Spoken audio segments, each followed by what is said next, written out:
नमस्कार। आज हम एक बहुत ही गंभीर और दुखद विषय पर बात करने वाले हैं। जी। एयर इंडिया की फ्लाइट 171 का हादसा। जी। ये 12 जून 2025 को अहमदाबाद में हुआ था। हाँ। और ये घटना ना सिर्फ चौंकाने वाली थी, बल्कि इसने पूरे देश को एक तरह से झकझोर कर रख दिया। बिल्कुल। हमारे पास इसकी जो शुरुआती जांच रिपोर्ट है, जी। उसके कुछ अहम हिस्से हैं। जी, जो शुरुआती अंश मिले हैं। हाँ, तो आज हम उन्हीं के आधार पर ये समझने की कोशिश करेंगे कि आखिर हुआ क्या था। बिल्कुल।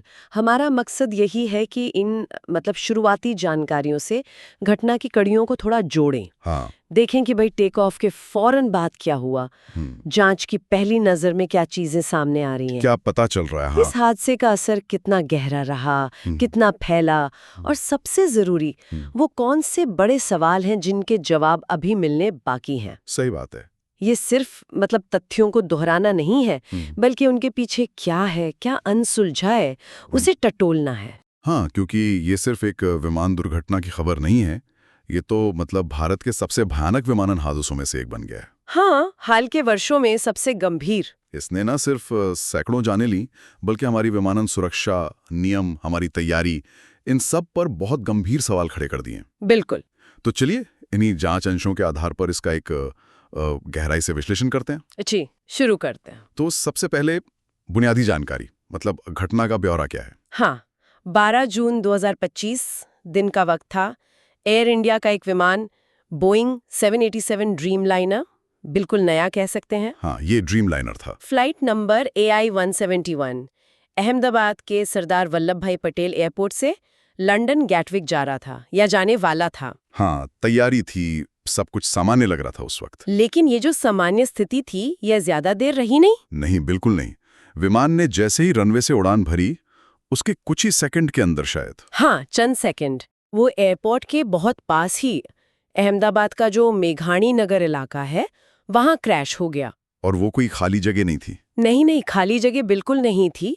वो एक आबादी वाला क्षेत्र था।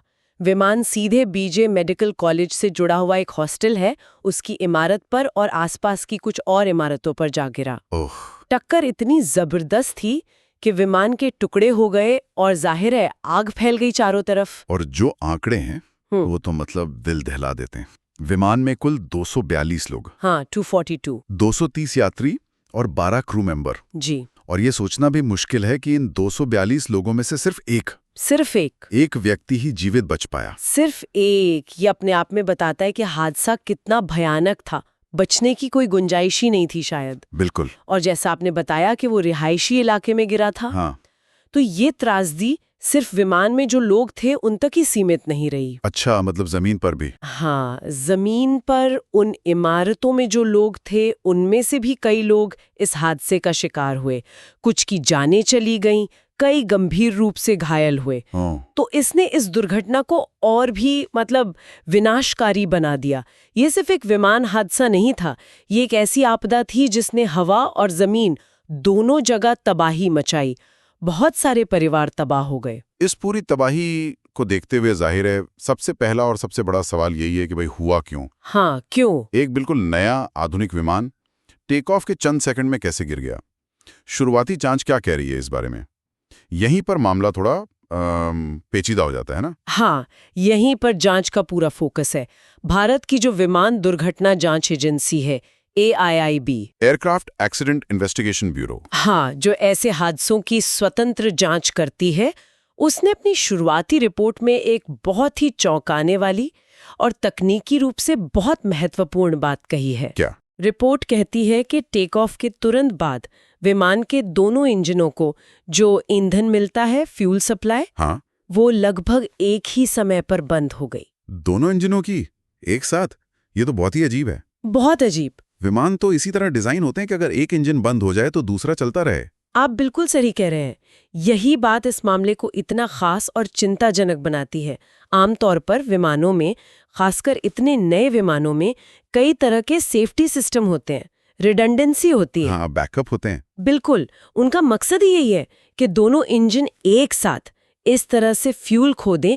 ये लगभग नामुमकिन माना जाता है। तो ये कैसे हुआ? हाँ, एक इंजन में दिक्कत आ सकती है, लेकिन दोनों का एक साथ एक ही कारण से बंद हो जाना ये बहुत ही दुर्लभ है। इसीलिए जांचकर्ता इस पर बहुत ज्यादा ध्यान दे रहे हैं। और रिपोर्ट में ये फ्यूल सप्लाई बंद होने का कोई संभावित कारण बताया गया है कि क्यों बंद हुई? रिपोर्ट में एक और तकनीकी चीज का जिक्र है। इसमें कहा गया है कि कॉकपिट में जो फ्यूल कंट्रोल स्विच होते हैं, जो इंजन को फ्यूल सप्लाई चालू या बंद करते हैं, वो स्विच अपनी नॉर्मल रन पोजीशन से कट ऑफ पोजीशन में पाए गए। कट ऑफ मतलब सप्लाई बंद। हाँ, पूरी तरह बंद। अब ये स्विच इस हालत में कैसे पहुंचे, यही जांच का सबसे बड़ा सवाल है इस वक्त। और इसी से जुड़ी वो कॉकपिट की बातचीत भी है ना, जिसका जिक्र है रिपोर्ट में। हाँ बिल्कुल, वो भी तो इस रहस्य को और गहरा कर रही है। बिल्कुल। शुरुआती रिपोर्ट में कॉकपिट वॉइस रिकॉर्डर CVR जिसे कहते हैं, उसके हवाले से एक छोटी सी लेकिन बहुत महत्वपूर्ण बातचीत का जिक्र है। क्या बातचीत थी? हादसे से ठीक पहले एक पायलट ने दूसरे से पूछा, आपने ईंधन कट ऑफ क्यों किया? ओह। और दूसरे पायलट ने तुरंत जवाब दिया कि उसने ऐसा नहीं किया है। उसने नहीं किया? हाँ। अब ये बातचीत कई सवाल खड़े करती है। क्या उस वक्त कॉकपिट में कोई कंफ्यूजन था? किसी को पता ही नहीं चला कि स्विच कैसे बदल गए? या ये बातचीत किसी और तरफ इशारा कर रही है, या अभी साफ नहीं है। तो मतलब या तो स्विच अपने आप कट ऑफ पर चले गए, जो कि कोई बहुत बड़ी तकनीकी खराबी हो सकती है। एक संभावना ये है। या फिर किसी पायलट ने उन्हें उस पोजीशन में डाला, चाहे अनजाने हैं या फिर किसी और इरादे से, लेकिन दूसरा पायलट तो मना कर रहा है। यही वो 3 मुख्य संभावनाएं हैं जिन पर लगता है जांच फोकस करेगी। हाँ। पहली, तकनीकी खराबी। क्या फ्यूल सिस्टम में या उन स्विचेस में ही कोई ऐसी गड़बड़ी थी जिससे वो खुद ही कट ऑफ हो गए? ये अभूतपूर्व होगा, पर इसे खारिज नहीं कर सकते। दूसरी, मानवीय भूल, मतलब अनजाने में। क्या टेक ऑफ के उस जरूरी और तनाव भरे पल में किसी पायलट से गलती से स्विच ऑपरेट हो गए? प्रक्रिया में कोई चूक हुई? हो सकता है। और तीसरी, मानवीय हस्तक्षेप, यानी जानबूझकर। ये सबसे परेशान करने वाली संभावना है। बिना सबूत के इस पर बात करना भी ठीक नहीं, लेकिन जांच में इसे भी देखना होगा कि क्या किसी ने जानबूझकर ईंधन बंद किया था। लेकिन दूसरे पायलट का इनकार। हाँ, वो इनकार इस पर सवाल जरूर खड़े करता है। फिलहाल AAIB ने इनमें से किसी भी कारण की पुष्टि नहीं की है। ये सब अभी जांच के दायरे में है, कोई भी नतीजा निकालना जल्दबाजी होगी। जाहिर है इतना बड़ा हादसा हुआ, इतना दुखद, इसका असर सिर्फ जांच या तकनीकी चीजों तक तो सीमित नहीं रहा होगा, इसका प्रभाव तो बहुत दूर तक गया होगा। निश्चित रूप से। पहला असर तो फौरन दिखा प्रशासनिक स्तर पर। भारत सरकार ने तुरंत एक्शन लिया। देश में जितनी भी भारतीय एयरलाइन है, उनके पास जितने भी बोइंग 787 ड्रीम लाइनर विमान है, हाँ, उन सबके डिटेल्ड निरीक्षण का आदेश दे दिया। अच्छा, सभी 787 का? हाँ, सभी का। ये एक जरूरी एहतियाती कदम था। मकसद ये था कि अगर AI-171 के हादसे के पीछे कोई ऐसी तकनीकी गड़बड़ी है जो दूसरे 787 विमानों में भी हो सकती है, तो उसका पता चल जाए और उसे ठीक किया जा सके। हाँ, ताकि ऐसा दोबारा ना हो। बिल्कुल। और जो मानवीय पहलू है, मतलब एयर इंडिया की क्या प्रतिक्रिया रही? इतने सारे परिवार प्रभावित हुए। एयर इंडिया ने भी तेजी से काम किया। उन्होंने हादसे में मारे गए लोगों के परिवारों को और जो एकमात्र जीवित यात्री थे, उनके रिश्तेदारों को घटनास्थल यानी अहमदाबाद तक पहुंचाने के लिए दिल्ली और मुंबई से स्पेशल फ्लाइट्स चलाईं। इसके अलावा पीड़ित परिवारों को फौरन मदद पहुंचाने, उनकी ज़रूरतों का ख्याल रखने और इस मुश्किल समय में उन्हें हर तरह का सहयोग देने के लिए कई राहत उपायों की भी घोषणा की। ये जरूरी था। हाँ, ये किसी भी एयरलाइन की जिम्मेदारी होती है और इस मामले की गंभीरता को देखते हुए ये और भी जरूरी था। लेकिन ये तो हुई फौरी प्रतिक्रियाएं। क्या इस हादसे का विमानन उद्योग पर, लोगों के भरोसे पर भी कोई लंबा असर पड़ा है, खासकर जब कारण अभी तक साफ नहीं है? बहुत गहरा असर पड़ा है। देखिए, जब किसी हादसे का कारण तुरंत साफ न हो, खासकर जब शुरुआती जांच ऐसी अजीब और रहस्यमयी बातों की तरफ इशारा करे, जैसे दोनों इंजनों का एक साथ बंद होना। हाँ, ये चिंता तो बढ़ाता है। बिल्कुल, तो ये चिंताएं बढ़ाता है। इस दुर्घटना ने भारत में विमान सुरक्षा के जो मौजूदा मानक हैं, उन पर गंभीर सवाल खड़े कर दिए हैं। क्या नियम काफी सख्त है? क्या उनका पालन ठीक से हो रहा है? और साथ ही जो रेगुलेटर है, DGCA, directorate general of civil aviation, हाँ, उनकी निगरानी कितनी असरदार है, इस पर भी बहस छिड़ गई है। क्या DGCA एयरलाइनों के ऑपरेशन, मेंटेनेंस, पायलटों की ट्रेनिंग, इन सब पर सही और असरदार निगरानी रख पा रहा है? ये बड़े सवाल हैं। बहुत बड़े सवाल हैं। ये सिर्फ एक विमान या एक एयरलाइन का मामला नहीं रह गया है। ये पूरे सिस्टम पर, सेफ्टी कल्चर पर और यात्रियों के भरोसे पर एक सवालिया निशान है। और जब तक कारण पूरी तरह साफ नहीं होता, हाँ, और सुधारात्मक कदम नहीं उठाए जाते, तब तक ये चिंताएं बनी रहेंगी। तो कुल मिलाकर जो तस्वीर उभर रही है वो ये है कि एक भयानक हादसा हुआ। हाँ, शुरुआती जांच ने एक बहुत ही असामान्य तकनीकी स्थिति की तरफ इशारा किया है, वो फ्यूल कट ऑफ वाली बात, और कॉकपिट में शायद कुछ भ्रम की स्थिति थी। जी, लेकिन असली क्यों और कैसे वो अभी भी पर्दे के पीछे हैं। कई अहम सवाल हैं जिनके जवाब नहीं मिले हैं। बिल्कुल। सबसे बड़ा और सबसे अहम सवाल तो वही है, वो फ्यूल कंट्रोल स्विच रन से कट ऑफ में क्यों और कैसे गए। हाँ, ये कैसे हुआ? क्या ये विमान के सिस्टम में कोई अंदरूनी गड़बड़ी थी, कोई बाहरी फैक्टर था, या ये किसी इंसान का काम था, चाहे अनजाने में या जानबूझकर? जब तक जांचकर्ता इस गुत्थी को नहीं सुलझा लेते, तब तक दुर्घटना का असली कारण पता चलना मुश्किल है। और इसी से जुड़े वो बाकी सवाल हैं। अगर तकनीकी खराबी थी तो किस तरह की थी?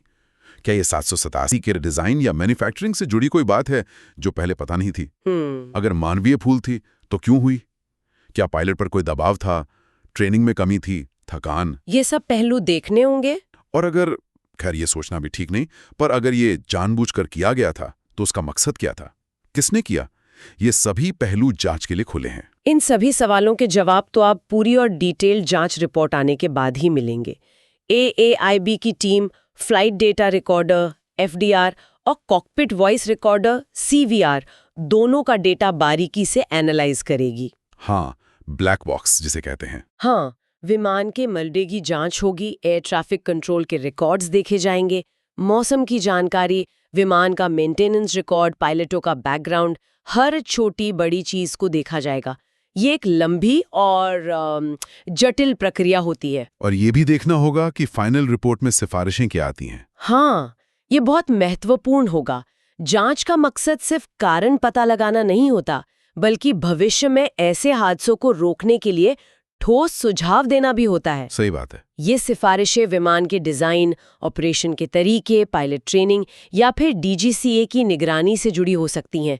और सिर्फ सिफारिशें देना काफी नहीं है, उनका ठीक से लागू होना भी उतना ही जरूरी है। बिल्कुल, ताकि सुरक्षा और मजबूत हो। जी, तो अगर हम इन शुरुआती जांच अंशों के आधार पर एयर इंडिया फ्लाइट 117 हादसे को समेटने की कोशिश करें, तो ये एक ऐसी दुखद कहानी है जो शुरू होते ही खत्म हो गई। हाँ, एक आधुनिक विमान टेक ऑफ के कुछ ही पलों में जमीन पर आ गिरा, अपने साथ लगभग सभी यात्रियों और क्रू को ले गया और जमीन पर भी तबाही मचाई। जी, और इस सब के केंद्र में है एक अनसुलझी पहेली, दोनों इंजनों तक फ्यूल सप्लाई का रहस्यमय तरीके से बंद हो जाना। संक्षेप में कहें तो मुख्य बातें जो अब तक सामने आई हैं, अहमदाबाद में टेक ऑफ के तुरंत बाद क्रैश। हाँ, दोनों इंजनों में फ्यूल सप्लाई लगभग एक साथ बंद हुई, जिसका संकेत वो फ्यूल स्विच की कट ऑफ पोजीशन से मिल रहा है।